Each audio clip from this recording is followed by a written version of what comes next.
તો વાત કરીએ હિંમતનગરની તો હિંમતનગર હાઈવે ઉપર કાર ચાલકે રાહદારીને ઉડાવી દીધો છે।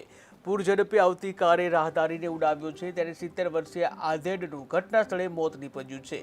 જે સમગ્ર ઘટના અંગેના સીસીટીવી સામે આવ્યા છે ત્યારે આધેડને પીએમ અર્થે હોસ્પિટલ ખસેડવામાં આવ્યો છે। ત્યારે આધેડનું ઘટના સ્થળે મોત નીપજ્યું છે। ટીવી સ્ક્રીનના દ્રશ્યો તમે જોઈ રહ્યા છો જ્યાં એક આધેડ રસ્તો ક્રોસ કરી રહ્યો છે ત્યારે ક્રોસ કરી રહેલા રસ્તાને એક કારે અડફેટે લીધો હતો જ્યાં ઘટના સ્થળે જે 70 વર્ષીય આધેડનું મોત નીપજ્યું હતું।